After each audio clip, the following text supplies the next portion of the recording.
Buen día, mi nombre es Rosalía Vázquez Quintero y hoy les hablaré acerca de las tendencias en ingeniería genética, del uso de modelos animales, agradeciendo de antemano a Alianzas y Tendencias WAP permitirme realizar esta charla.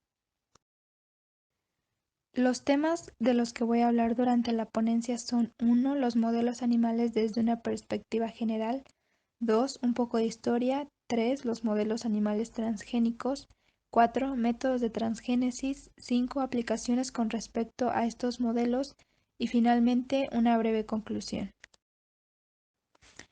Bueno, como ya les mencioné, antes de adentrarnos en la participación que ha tenido la ingeniería genética en la generación de nuevos modelos animales, voy a comenzar por hablarles acerca de estos, así como un poco de historia para mayor entendimiento del tema central.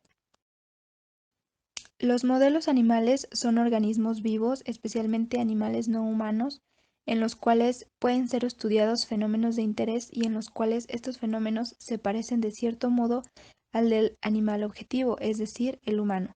El modelado en animales se realiza precisamente por analogía, lo que permite predecir determinados fenómenos en un animal de interés a partir del estudio de este mismo fenómeno en otros animales. Por ejemplo, estudios realizados en el axón gigante de calamar que han descrito muy bien la conducción nerviosa de los organismos vivos en general. Ahora, ¿por qué se realizan estudios a partir de investigaciones experimentales en modelos animales? Bueno, estos son útiles para describir o caracterizar un sistema o un proceso como el desarrollo y maduración de células sexuales, es decir, la gametogénesis como un ejemplo, así como para predecir el comportamiento de otro animal en particular como la respuesta que generará el ser humano ante una vacuna. Sin embargo, el primero posee más flexibilidad en cuanto a la elección del modelo animal que el segundo, ya que describir el comportamiento global de un organismo es mucho más complejo que describir un único proceso debido a todos los factores que están involucrados. Los resultados obtenidos a partir de este tipo de estudios generan una mejor comprensión en diversas afectaciones en la biología y funcionalidad de especies animales como el humano, teniendo una aplicación de gran relevancia en las ciencias de la salud. Es así como se vuelven relevantes para la prevención, el diagnóstico y la promoción de la seguridad y eficacia de tratamientos potenciales de diversas patologías. Además, estos son utilizados cuando es impráctico o poco ético hacer la investigación directamente con el animal objetivo, es decir, cuando no se tiene el acceso debido a un alto costo, difícil alojamiento, entre otros factores, y en el caso en el que se hacen investigaciones relacionadas a cuestiones de salud humana, los modelos animales son los indicados debido a las preocupaciones éticas asociadas con la experimentación humana. Estos modelos animales sujetos a la investigación se seleccionan debido a su similitud con los humanos en términos de genética, anatomía y fisiología, siendo precisamente los mamíferos los que se han utilizado de manera más amplia debido a la gran cantidad de similitudes estructurales y funcionales con el ser humano, siendo la gran mayoría de los animales utilizados como modelos en investigación biomédica y médica. Algunos de los principales modelos animales utilizados en experimentación son los siguientes. Los roedores son el tipo más común de mamífero empleado, en los cuales se incluyen las ratas, ratones, ciervos, conejillos de indias y hámsteres, en los cuales se han realizado una gran cantidad de investigaciones. El ratón es el mamífero más conocido, utilizado mayormente por el conocimiento de su genoma, su fácil manejo y debido a su tamaño, su mantenimiento es factible y económico y además alcanza la madurez sexual en poco tiempo, con lo cual se pueden obtener varias generaciones invirtiendo periodos cortos en la experimentación. El conejo de igual manera ha sido utilizado para investigar enfermedades como ciertos tipos de cáncer, administración de algunos fármacos e infecciones de oído u oculares. También tenemos el gato que ha sido utilizado como modelo de investigación del VIH, para algunas afectaciones visuales como la ambliopía y el estrabismo y para algunos desórdenes del sistema nervioso.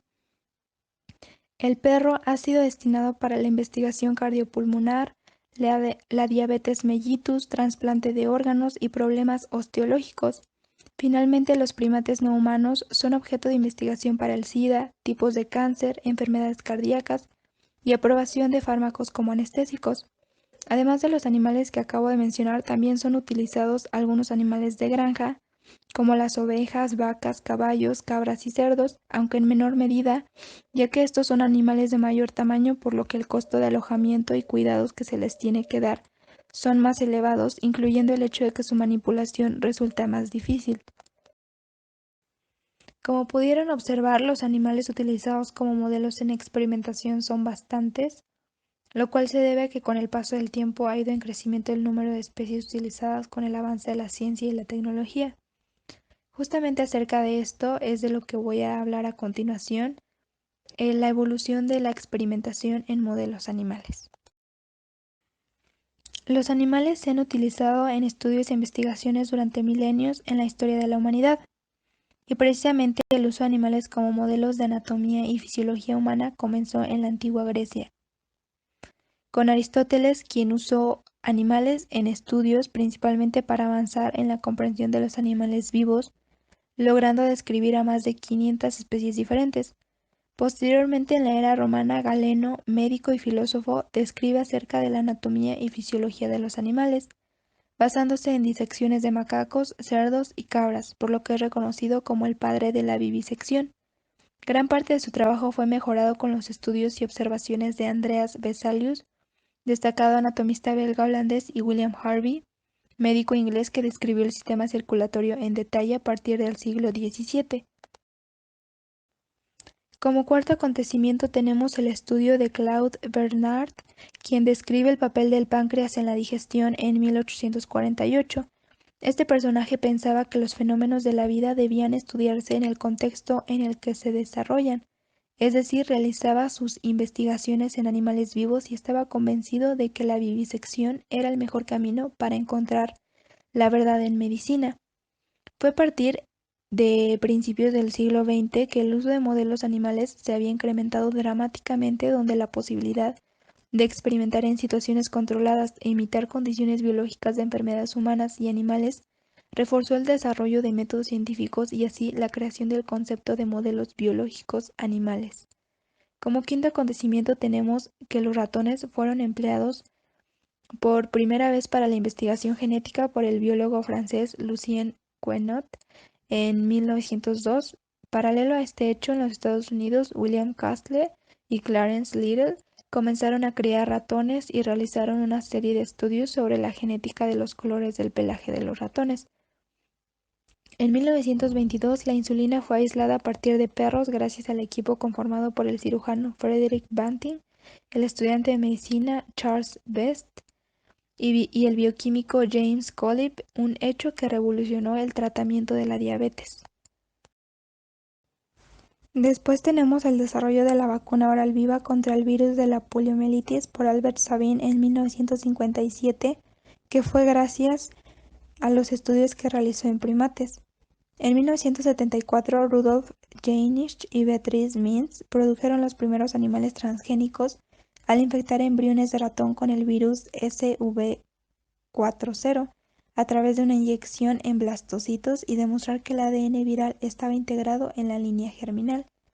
Después de esta prueba de que se podía insertar ADN extraño en el genoma del ratón, John Gordon y Frank Rudel pudieron en 1980 demostrar cómo microinyectar genes extraños directamente en el pronúcleo de un óvulo fertilizado de ratones. Posteriormente, Mario Capecchi, Martin Evans y Oliver Smithies fueron los tres científicos que entre 1987 y 1989 desarrollaron la tecnología que ha permitido a los investigadores crear modelos en ratón de enfermedades humanas y que conocemos con el nombre de ratones knockout. Con esta tecnología, los investigadores han manipulado genéticamente ratones y han creado modelos para el estudio de enfermedades tales como la aterosclerosis, el cáncer, la fibrosis quística, el Parkinson, entre otras. Finalmente, en 1996 nace Dolly, el primer mamífero clonado a partir de una célula adulta. Cabe destacar que a medida que se hicieron avances en el campo de la genética, los científicos se volvieron cada vez más expertos en manipular el genoma de ratones aún no secuenciado. Fue entonces que en la década de los 80 se vivió una explosión en esta tecnología con la llegada de ratones transgénicos que llevaban material genético adicional y ratones knockout en los que se elimina el material genético. Precisamente con estos hechos es como partimos con la importante participación que tienen las tecnologías de la ingeniería genética en el desarrollo de nuevos modelos animales. Cabe mencionar que los grandes avances en ingeniería genética en la actualidad son también un gran adelanto en el área de la biotecnología, ya que precisamente se habla acerca de la manipulación en organismos vivos, precisamente animales. Y bueno, para comenzar voy a definir algunos conceptos que había mencionado anteriormente, como son los ratones transgénicos y los ratones knockout.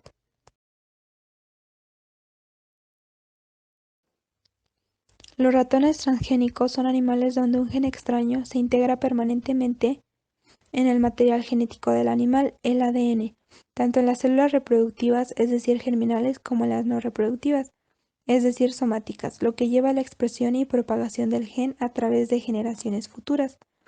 Esta técnica se ha utilizado principalmente para evaluar el papel de genes específicos durante el desarrollo fetal o para imitar enfermedades humanas en animales como la fibrosis quística y la distrofia muscular. Por otra parte, tenemos a los ratones knockout, los cuales se caracterizan por la eliminación dirigida de uno de sus propios genes y en consecuencia de productos génicos.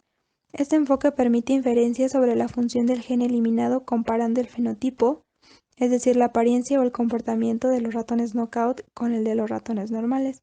En la mayoría de los ratones knockout, el gen objetivo no se elimina realmente del genoma, sino que este concepto se refiere a que se introducen cambios o mutaciones en el gen aislado, evitando que codifique un producto génico funcional, de tal manera que este gen de interés se silencia.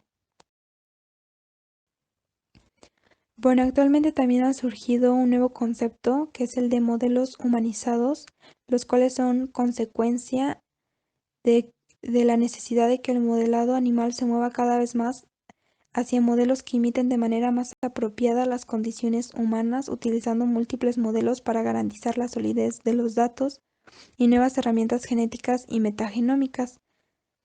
Estos animales humanizados o modelos humanizados son animales transgénicos que expresan genes humanos, ya sea que estén mutados o no, de acuerdo al objetivo principal de la investigación, claro. Además de que también son aquellos modelos con injertos de células humanas que realizan sus funciones primarias en el animal receptor, lo que permite a los investigadores estudiar las respuestas a los patógenos como si estuviera sucediendo en un entorno humano. Tanto los ratones knockout como los ratones transgénicos han demostrado ser competentes en la generación de modelos de ratones humanizados. Un ejemplo clásico implica la inserción del gen que codifica el locus principal de histocompatibilidad humano, HLA-B27 en ratas. Los individuos con este haplotipo tienen una mayor susceptibilidad a varias enfermedades autoinmunes. De manera similar, las ratas con este transgen son más susceptibles a enfermedades autoinmunes y como resultado este modelo ha demostrado ser indispensable para los estudios de susceptibilidad a enfermedades relacionadas con el complejo principal de histocompatibilidad. Ahora pasamos a los mecanismos de transformación genética en animales, de los cuales solo voy a mencionar los más importantes. Como primer punto tenemos a la microinyección pronuclear, donde como ya había mencionado anteriormente, fue en la década de los 80 que Gordon y Rudel fueron los primeros en describir esta técnica, donde el ADN foráneo se microinyecta en el pronúcleo de un ovocito de ratón recientemente fertilizado, que luego es transferido a una hembra receptora, donde si efectivamente el embrión se halla en el estado de una célula, es decir, antes de la primera división celular, la integración temprana del transgen hará que el ratón que nazca exprese el gen de interés en todas sus células, tanto somáticas como en la línea germinal, de modo que puede heredarse en la descendencia de estos animales transgénicos. La mayor complicación de esta técnica es la de no poder determinar el sitio de inserción y el número de copias del transgen, ya que se producen al azar. Algunos efectos posicionales pueden alterar la expresión del gen, pero a su vez la inserción de este gen foráneo puede afectar posicionalmente la expresión de algún gen endógeno, pues se sabe que la posición de un gen influye sobre su propia actividad y la de los genes circundantes. Esta técnica ha permitido crear no solo ratones transgénicos, sino también conejos, ovejas, cerdos, cabras y vacas transgénicas productoras de proteínas de alto valor biológico. Además, este es el método más utilizado y uno de los más exitosos en la producción de animales transgénicos, que nos permite estudiar muchos aspectos de la biología de la rata y el ratón, además de la función y regulación de los genes. Y bueno, para profundizar un poco más en esta técnica, voy a mencionarla más específicamente para la creación de un ratón transgénico paso a paso. Como primer punto tenemos que el gen extraño debe identificarse y aislarse de su organismo original, por ejemplo el ADN de células humanas. A continuación se sintetizan químicamente muchas copias idénticas del gen que luego se inyectan en embriones de ratón, que contienen dos conjuntos de ADN, cada uno de los cuales está contenido en una estructura separada llamada pronúcleo. Un conjunto de ADN proviene de la madre, es decir, el pronúcleo femenino, y el otro grupo proviene del padre, es decir, el pronúcleo masculino. En esa etapa, el gen extraño se agrega inyectando el ADN directamente en el pronúcleo masculino con una aguja de vidrio muy fina. En el 50 al 90% de los embriones inyectados que sobreviven a este procedimiento, el gen extraño se integra en el ADN del embrión y el embrión continúa desarrollándose normalmente. Los dos pronúcleos se fusionan y la célula comienza a dividirse. Los embriones se implantan en madres sustitutas donde entre el 10 y el 30% de los embriones se desarrollan a término. Luego, como segunda parte, las crías de ratón obtenidas se pueden probar para determinar si han integrado el gen extraño en su ADN y si realmente expresan el gen, es decir, sintetizan la proteína que es el producto del gen. En general, las pruebas no pueden determinar si todas las células del animal, particularmente las células germinales, han integrado el gen extraño, por lo que para asegurar la presencia del gen en las células germinales, los animales de primera generación que expresen el gen extraño se acoplan entre sí, de tal manera que logren transmitir el gen extraño a la segunda generación, cuyos animales portarán este gen en todas sus células y son precisamente estos animales los utilizados para estudiar la función del gen exógeno. Otro método es la recombinación homóloga en células madre embrionarias o también conocida como gene targeting en ES-cells, una técnica que emplea regiones de homología entre el ADN endógeno, es decir, cromosómico, y el exógeno, es decir, el transgen, para insertar el gen de interés en un área específica del cromosoma. Así, cuando se genera una construcción en la cual el gen por insertar posee secuencias de homología con el ADN endógeno, estas secuencias se encontrarán mutuamente, lo cual permite el intercambio de material genético entre estas regiones. De esta forma se puede predecir el sitio en donde terminará insertado el gen exógeno. El proceso de recombinación homóloga tiene una eficiencia baja que, a diferencia de la microinyección pronuclear, no permite su empleo directo en embriones, por lo cual debe realizarse en células pluripotentes, es decir, células madre embrionarias. Este método es el más utilizado para la generación de ratones knockouts que han servido para analizar la función de genes endógenos y que han permitido simular enfermedades humanas para su estudio. La principal complicación de esta técnica es que se limita prácticamente al ratón, pues no resulta sencillo obtener células madre embrionarias de otras especies evolutivamente más cercanas al ser humano, que además conserven su totipotencialidad en cultivo. Adicionalmente, se pueden incorporar genes indicadores como la Green Fluorescence Protein, una proteína fluorescente que permite seguir el destino de las células que contienen el gen knockout y así saber en qué tipo celular se transforman en el ratón adulto. Bueno, ahora veremos la aplicación de esta técnica en la creación de un ratón knockout. Como primer paso tenemos que, al igual que con el material de partida para los ratones transgénicos, el gen que se va a alterar en los ratones knockout también debe identificarse, aislarse y copiarse primero. En la mayoría de los ratones knockout, el gen objetivo no se elimina realmente del genoma, en cambio se introducen cambios o mutaciones en el gen aislado, evitando que codifique un producto génico funcional. El gen mutado luego se transfiere a las células madre embrionarias, donde puede intercambiar lugares con el gen normal de las células mediante la recombinación homóloga. Las células madre embrionarias que expresan el gen mutado se identifican cultivando las células en una placa de Petri, en un medio específico en el que solo las células modificadas pueden sobrevivir. Estas células modificadas luego se inyectan en un embrión de ratón en una etapa temprana de desarrollo, como lo muestra el paso 4, y el embrión se implanta en una madre sustituta. Las células madre embrionarias inyectadas y las propias células del embrión se desarrollan juntas en un ratón intacto en el que algunas células se derivan de las células madre embrionarias y en consecuencia contienen el gen mutado, mientras que otras células se derivan de las propias células del ratón y contienen el gen normal. Este tipo de ratón se llama quimera, donde el gen mutado aún no está presente en todas las células del animal, ni está integrado tanto en la copia materna como paterna del gen. Para determinar si las quimeras han incorporado el gen mutado en sus células germinales, se aparean con ratones normales como se muestra en el paso 5. Los cachorros en el que se puede detectar el gen mutado deben haber heredado este gen del padre quimérico. Estos cachorros se aparean entre sí con el fin de propagar el gen mutado que, de acuerdo con las leyes básicas de la herencia, el 25% de la descendencia de este apareamiento llevará dos copias del gen mutado. Estos animales son los ratones knockout y serán precisamente los que se estudiarán. Esta técnica es utilizada extensivamente en el ratón para obtener un mayor entendimiento de la función génica y como modelo para ciertas enfermedades, además de que actualmente existe una gran carencia de órganos para trasplantes humanos que no es cubierta por las donaciones. Los trasplantes de órganos de animales hacia humanos, es decir, xenotrasplantes, podría ser la solución, que mediante este método es posible ya que permite eliminar las barreras de rechazo entre especies que limitan el trasplante de órganos. Finalmente tenemos a la transformación genética mediante transformación de células somáticas y transferencia nuclear, o también conocida como clonación.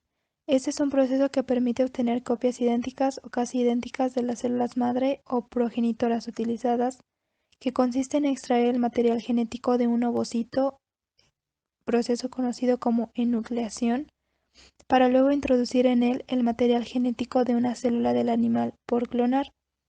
Así es como se obtuvo la abeja Dolly en 1996, donde el núcleo de una célula mamaria de oveja adulta se introdujo en un ovocito enucleado, lo cual dio origen a una oveja idéntica a la original. La transferencia nuclear asegura que la totalidad de los animales obtenidos sea transgénica, de modo que se obvia una generación. Todos los animales transmitirán el transgen a la siguiente generación.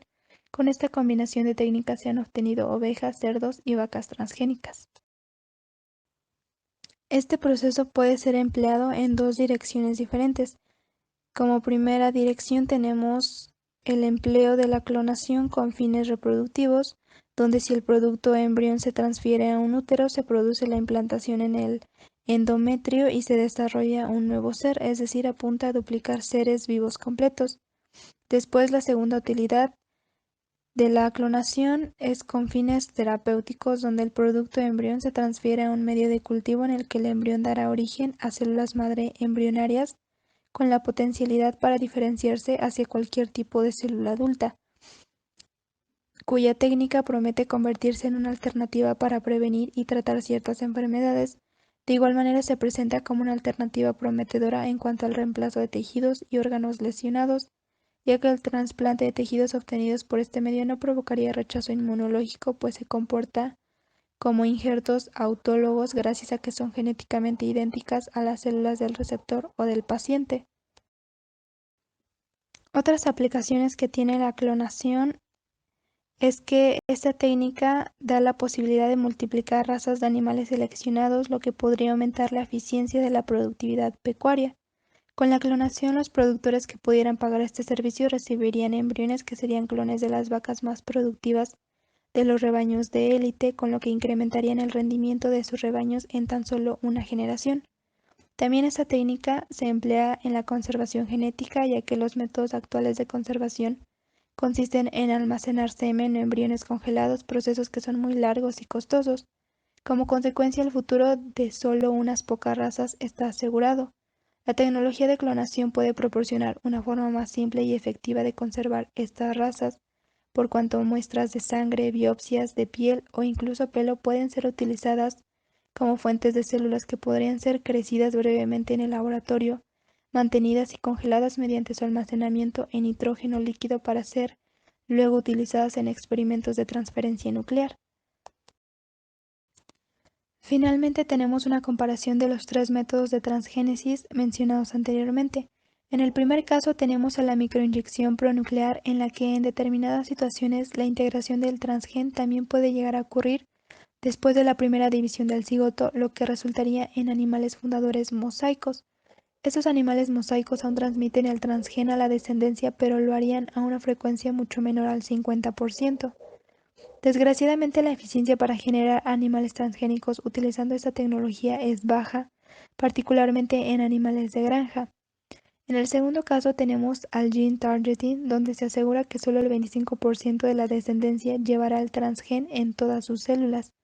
Y por último tenemos a la clonación, en la que, como había mencionado, la totalidad de los animales obtenidos es transgénica.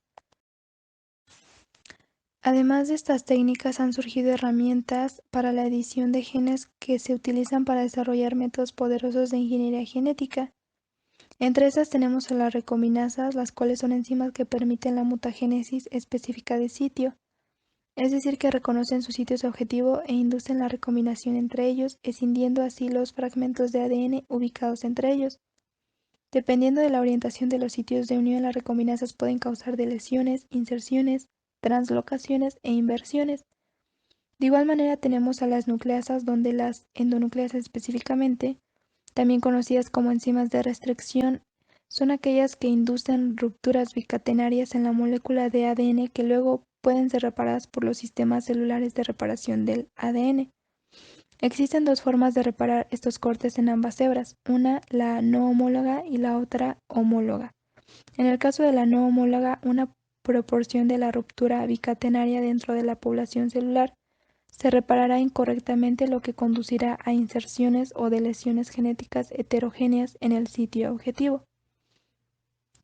Por el contrario, la homóloga permite la inserción precisa de un transgen en la región objetivo solo si la plantilla del ADN del donante contiene el transgen deseado, flanqueado por secuencias que son homólogas a las regiones a ambos lados del sitio de escisión, y si se coadministra a la célula junto con la nucleasa. Finalmente nos encontramos con una de las herramientas más importantes actualmente, y me refiero a CRISPR-Cas, cuya herramienta se conforma por 1. Las repeticiones palindrómicas cortas agrupadas irregularmente espaciadas, CRISPR por sus siglas en inglés, junto con la endonucleasa Cas. Este sistema se descubrió como un mecanismo de defensa inmune presente en bacterias y arqueas, quienes incorporan ADN de patógenos como bacteriófagos entre secuencias palindrómicas repetidas y posteriormente generan un ARN llamado ARNCR al transcribirse. En caso de una segunda infección, este ARN acoplado con Cas reconoce el transcrito del patógeno y Cas degrada el ARN mensajero de manera análoga al ARN de silenciamiento. Debido a la precisión de cortes sitio-específicos, el sistema CRISPR-Cas es una gran alternativa para los métodos clásicos de la edición genómica dirigida. Aunque el objetivo original del sistema es el silenciamiento de secuencias, ciertas modificaciones han permitido adaptarlo para insertar, eliminar o generar mutaciones en las secuencias. CRISPR también se ha empleado para generar modelos murinos de enfermedades humanas, así como para evaluar la fisiología celular mediante la activación o represión simultánea de diversos genes. En cuanto a las aplicaciones desde un punto de vista general, hemos visto cómo la utilidad de los animales transgénicos van desde la investigación en ciencias básicas en cuanto al entendimiento de los mecanismos de regulación genética y la biología del desarrollo, pasando por su aplicación en la salud humana y en biomedicina en cuanto al estudio de una amplia variedad de enfermedades humanas, así como en la industria farmacéutica, ya que son útiles para el ensayo de nuevos fármacos o productos, incluyendo la producción de proteínas terapéuticas para uso clínico en humanos, y finalmente recalcando su utilidad en la producción ganadera. Para finalizar y como conclusión, recalcamos la importancia de los modelos animales, los cuales han sido responsables de los avances de conocimiento más importantes en muchos campos biológicos, donde los animales han contribuido al conocimiento científico y la mejora de la calidad de vida, no solo a nosotros los humanos, sino que también a ellos mismos con las contribuciones que se han hecho en medicina veterinaria. Además, podemos decir que las tecnologías transgénicas han evolucionado desde sus inicios para aumentar en eficacia y eficiencia mejorando la precisión de sus intervenciones y evitando la aleatorización en las modificaciones de la carga genética de los modelos animales transgénicos, pero que aunque la innovación en las metodologías es incesante y aunque cada descubrimiento abre las puertas a nuevos hallazgos, son muchos todavía los problemas técnicos que quedan por resolver. Sin más que decir, doy gracias por su atención.